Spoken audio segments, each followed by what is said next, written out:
What is going on, everybody? Mikkel here again with another episode of the Funnel Vision Show. Today's episode is going to dive into a whole lot of stuff that comes with affiliate marketing, partnership marketing, and really how to grow that entire channel for your business. And we have an expert on this topic for this episode, and I can't wait because he has written multiple books, including a Wall Street Journal and USA Today best-selling book. He is a best-selling author. He is a 5-time entrepreneur and has done a whole lot of stuff, a lot of followers. So Robert Glazer is here today. Robert, thank you for being on. Thanks for having me, Mikkel. I'm looking forward to our conversation. Affiliate marketing, partnership marketing is always an interesting topic for all marketers because it's one of those things where, hey, if you can really build that channel, it has that compounding network effect, which is really powerful. So for those who don't know, let's start with your not so humble bragging rights. Let's tell the audience, what have you been able to do for yourself? What have you been able to do for your clients? In other words, why should they listen to this episode? Yeah, I've started a couple of businesses, the largest of which is called Acceleration Partners. I don't run it anymore. I'm on the board, but it's a 300-person global partner marketing firm. I wrote the book Performance Partnerships. We've worked with hundreds of brands around the world, helping them to build large-scale affiliate and now influencer programs. It was a while ago that I came across the channel and felt like it was actually a really good way of doing marketing. However, the industry had polluted some of it and people were confused what it was and what it wasn't. And they were confusing the channel with some of the tactics in the channel, right? When people say things like, oh, affiliate marketing's this or that, I'm like, you don't say marketing's good or marketing's bad or whatever. Obviously, it depends on what you're doing. So I've been working in this world for a while. We've helped some of the largest brands in the world build their programs. So I've seen what the channel can do. I'm also one of its biggest critics. So if you read Performance Partnerships, the whole Gen 1 section talks about all the scams and stuff that went on that sort of gave affiliate marketing a deservingly spotty reputation in that sort of first iteration. Yeah, affiliate marketing is an interesting world for sure. That's how I first got started into digital marketing myself, is the affiliate marketing world and all sorts of things that come within that space. It is an interesting place. We'll dive into that, but let's talk about a little bit about your journey, your career. So tell me where it all started for you. It started with becoming a little bit unemployable. I think at some point I was helping building companies for early stage businesses. I was doing that not as the founder. And I realized pretty early on that it was great to have a good service or a good product, but if you couldn't figure out a cost effective way to acquire customers, then it was hard to build your business. And I actually fell into the affiliate world as an affiliate, helping this company called Tiny Prints. That is its first affiliate that was in the sort of mom and baby world, and started to realize that there was a real opportunity around some of these content partnerships at a time when it was very discount and loyalty oriented. So I ended up going from the company to saying to the founder, look, you should build a program. You're giving me deals and I'm brokering 3-way deals, but you could build a real affiliate program. Because I don't know how to do that. Could you help us with that? And so I researched it. We launched the program. We were very focused on mom and baby bloggers and content sites and people that were related to the product. Program grew dramatically. Company sold for $200 million to Shutterfly. A lot of people went around the valley from that company and then called me back up and said, hey, can we do what we did over there? We like this kind of affiliate thing that's more content oriented. Again, at the time, if you went into any program, it was very heavily loyalty. And so I started doing that. And I don't know anyone, someone said, how did you decide to start your agency? And I laughed a few years ago. And they said, what's so funny? And I said, I don't know anyone who decided to start an agency. You thought you could do something better. You did it. You got overwhelmed. You hired one person. You got overwhelmed. You hired another person. You wake up and you're running an agency. That was my story. And I I went to war with the affiliate industry and the affiliate network thing because at the time, I thought it was a huge conflict of interest you wouldn't have Google being your search agency or Facebook being you'd understand that. And yet the agencies were managing both publishers and brands in the same transaction. And I really thought that the brand should be managed independently because the economics, it's like dual agency in real estate, right? They were on both sides of the same transaction and you could only have one master. So that's how we got started as being this like reliable third party partner to some of the large brands who wanted their technology and their services to be a little bit independent. Interesting. So it really started organically of somebody just needed this affiliate program. You didn't know what to do, so you built it, and then you built another one. I was like their first affiliate. I was making a lot of money, and I was like then referring people and brokering three-way deals, and I was like, there's actually like ways to do this. Yeah, and so none of it was intentional. Yeah, and it's true what you say about agencies being very, it just happens organically. It's nobody's like, yeah, I want to run no one grows up saying I want to run an agency. In fact, then when they do, they're like, I don't want to run an agency.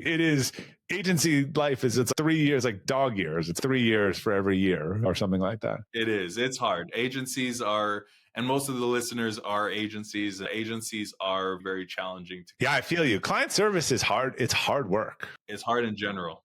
That's why I started a software company, to be completely honest, which is also it's not a cakewalk either, to be completely honest. Nothing's that easy. Nothing's that easy. In fact, I was just we had another episode where we were talking about also the creator economy, influencers, and there's a lot of people who think that, I'll just become an influencer. Like I'll just become a creator and I'll make millions on YouTube. And it's like, yeah, the creator is the same problem as publisher. So people would ask me for years when they knew what I did. They're like, oh, I want to start an affiliate site. Like what kind of site should I start to make money? I was like, it doesn't work that way. Like the people making money built up really good reputations and trust, and they loved grills or they loved sneakers. And they got up every day and they talked about grills because they love grills. And then once they had 1 million people there for grills, it's the same thing if you had a blog or you're an influencer. Then there were monetization opportunities. It's so much work and you have to love it. Like it's really hard to do something that you don't want to do. In fact, I think there's a lot of influencer burnout because again, you got to stay on camera, you got to stay on stage, you got to talk about this stuff all day long. If it's not something you're inherently interested in, that becomes hard. Yeah, I remember my very first website that I built was called qualitysurvivalknives.com, and I did everything wrong. Everything you just said, right? So my roommate at the time had all these survival knives. He was obsessed with them, bought them. So he should have built the website. But I was like, you know what? I'm learning about this affiliate stuff. Let me go on ShareASale. Let me go and write reviews on these things. After 3 months, I got so fed up of waiting that I was like, oh, there you go. Because I didn't care. I didn't care about these survival knives. I just saw it as an opportunity to potentially make money. Interesting that you say that because like I have a podcast. I've been doing it for 5 or 6 years now. You have a podcast. Like the amount of high level podcasts that I know who've just quit in the last couple of years, it's a lot. I went on one of my book tours and I went again and half the people weren't doing their podcast anymore. And I think it's because why did they start it? They started it because, oh, maybe this will be good for my business. You've done this. Like it's a lot of work. If you're not enjoying what you're doing or the conversations or aren't willing to do it just for itself, and if its purpose is for something else, it's going to be really hard to stay with that because it's going to cost you money too. So I don't think people realize how many people have just quit podcasting because they were like, oh, this is costing me a lot of money and a lot of time. And I thought it was going to get me something. Totally. Anytime you have to create content, anytime you have to create something, if you don't do it out of the fact that you just want to do it, it's almost like being a comedian. It's like you're like, oh, I want to be the next Kevin Hart, or I'm going to be the next Robin Williams. No, it doesn't work that way. You got to do tens and years. And even James Clear wrote one of the most successful books in the last 20 years. And you talked the Atomic Habits, and I had interviewed him, and he wrote for these articles for 6-7 years, and no one would read them, but they'd age in SEO. And then he became a little more popular, and then he tipped, and people started finding his old stuff. But he just put that stuff out there for years, high quality, before anything came back to him. And he didn't care. And it wasn't about trying to get the views or trying to get the commission or whatever. Going back on topic here, you went through this journey and you've written 7 books, I think. That's what they tell me. That's what you don't remember. You blanked out. It's in the past. I think it's 7. I actually counted them on my website yesterday because I was making sure what I was saying was true. So walk me through that journey of writing these books, because similarly, like writing books is a lot of work. And so what are all the books on and what made you want to write these books? Well, I wrote Performance Partnerships first, and that was my first book and marketing book. And I had so many conversations with people around what I thought the affiliate industry was and wasn't, and where it was going, and an opportunity. And you talk about how the book's the new sort of master's degree these days. But I was like, rather than constantly making this argument, I should put this kind of argument and thesis together. And so it was a lot of the thoughts that I've been sharing. And I think one of the tips to writing something, are you answering the same question a lot? Are you making the same point to people? So there must be other people wanting to learn. And I actually thought, no, everyone had written a book from an affiliate standpoint, how to get rich quick, how to do this or otherwise, but no one had actually talked about it from the industry standpoint, kind of written towards the affiliate manager or the people running these programs, or people oftentimes getting this job and not knowing what it was. I can't tell you the number of affiliate managers we work with over the years where they manage SEO and some other stuff or analytics. And they're like, what is this share sale thing? And so I wrote that book in 3 phases, like where it started, where it went wrong, where I saw it today, and where I thought it was going. And a lot of what we talked about happening is morphing more into this partnership channel has come true. It's interesting. There are a lot of people, because we trademarked the book, who have the title now, Performance Partnership Director or something like that. And just, we saw a lot of these things converging between influencer and content and partner and affiliate. And it's painted that opportunity. The other books were really driven from growing this business and learning some stuff along the way, and a note that I had sent to my team each week, which became a newsletter that people shared all around the world called Friday Forward. So that led to my book, Elevate. But a lot of it's, hey, spent a lot of time thinking about how to grow businesses and my own business and ideas that were a little bit non-traditional. And if they worked and I thought they could help other people, then I found it helpful to share them. For the people who are sitting here saying, okay, we're using all these terms, affiliates, partnerships, referrals, like what, referring partners, like what's the difference? How do you, from your perspective, think of it? And even in affiliate, there's 10 types. Like people in affiliate marketing are in like lead gen mobile stuff that I don't even understand. And there's a different world where we deal with a lot of revenue oriented stuff. So I never loved the term affiliate because in a way in Gen 1, it describes like think about it, like an affiliate is a loose relationship, right? And in a lot of these, when I talked about Gen 1 programs, you wouldn't know who your partners were. It was weird if you asked them what they were doing. Like how, you can imagine a franchisee who didn't know where their franchisor who didn't know where their franchisees were, what they were doing or otherwise. But it was accepted during the beginning of the internet boom before attribution because everyone's like, okay, if you got the sale, I'm not going to ask any questions.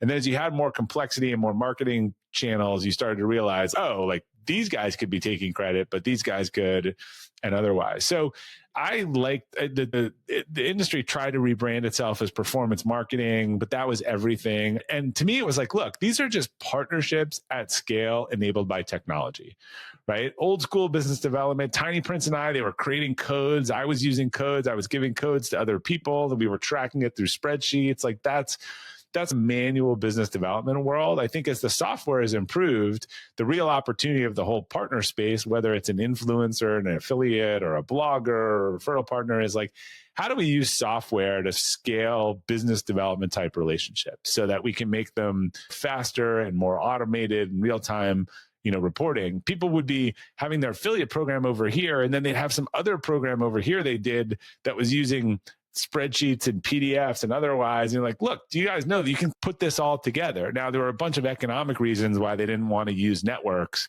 for that, for partners that they had procured. But since SaaS came along and you could license the software, I think people now are thinking about when it's the Funnelytics partner program rather than the Funnelytics affiliate program on the Share a Sale network. They're like, oh, I should put all this stuff together and it should be one program that fundamentally does the same thing. Yeah, I've had a lot of conversations about this because a lot of our business, it has come from partners, whether they're agency partners and we end up having a partnership, whether they're more promotional partners or affiliate partners.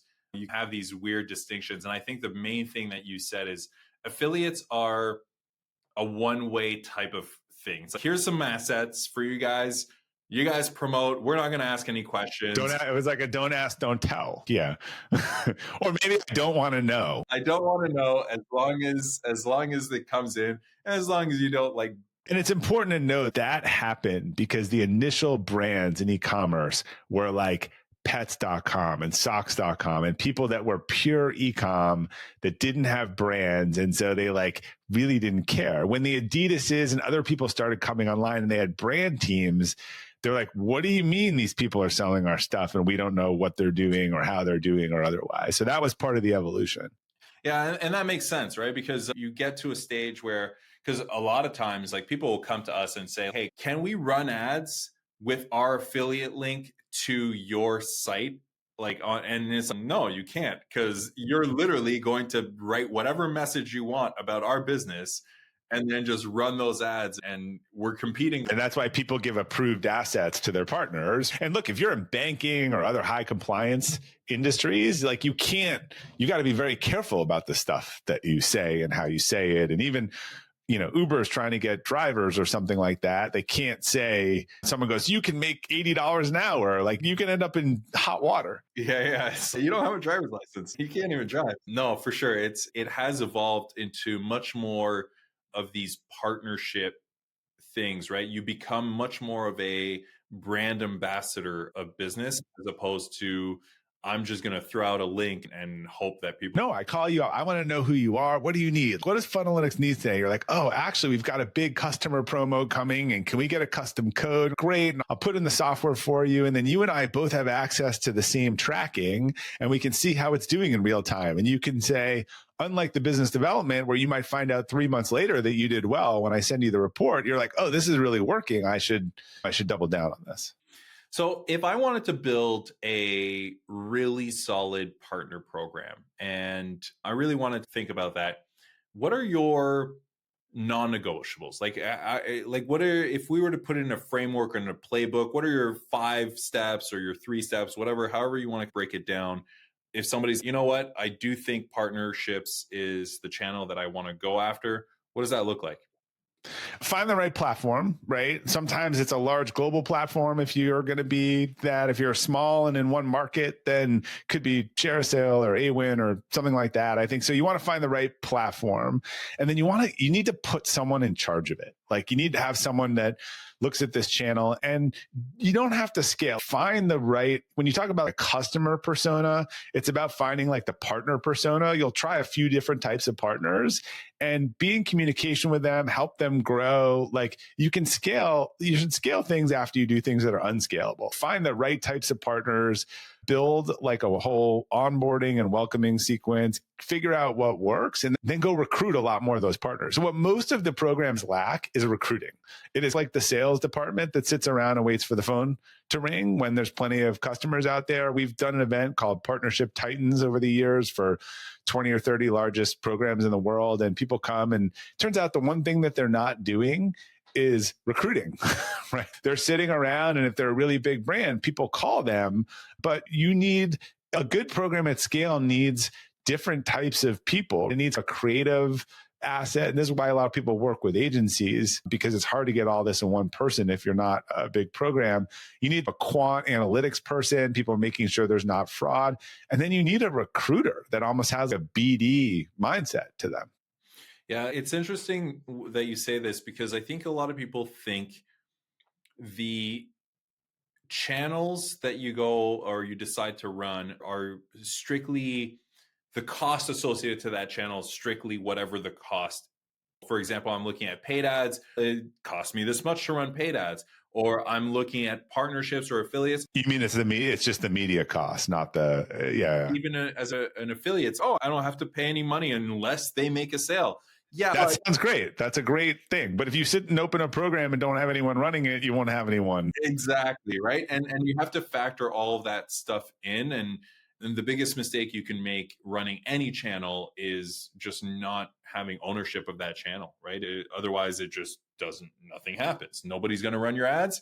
Nobody's going to recruit affiliates. There's something that goes on in affiliate that's a little different, and I don't know why.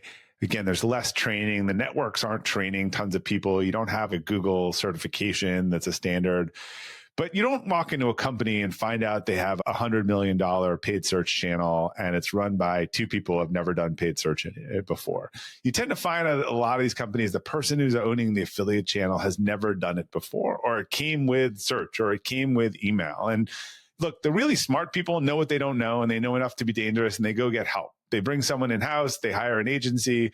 The not smart people try to figure things out on their own with no help and run 4 channels at once. And that doesn't really work. You and I have met a lot of smart people in marketing. The smartest people I know enough about each topic to be dangerous or engage the real expert in it. But they also know that each one of those things, Facebook influence, they change so much on a day-to-day basis that you can't master all of them. So you could coordinate them and sit above them and manage someone and ask the right questions. But everyone who tells me they're a jack of all trades, it usually is clear that they're a master of none. Yeah, absolutely. And that's, I think, the biggest lesson in this particular case. Partnerships is not just something that you throw up and hope that it works. It's a channel. It's not set it and forget it. No, you're like you said, sales or recruiting. If you want to hire the best talent, you can't just be like, let me put a post on my site and hope that the best talent comes. That would even be outbound. It'd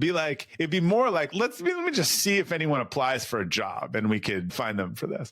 Yeah, exactly. I appreciate this conversation and talking about this. If people want to learn more about everything that you do and what you do, where can they go?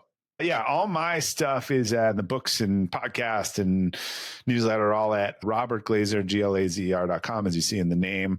If they're interested in learning more about sort of affiliate marketing, obviously the performance partnerships, you can download the chapter.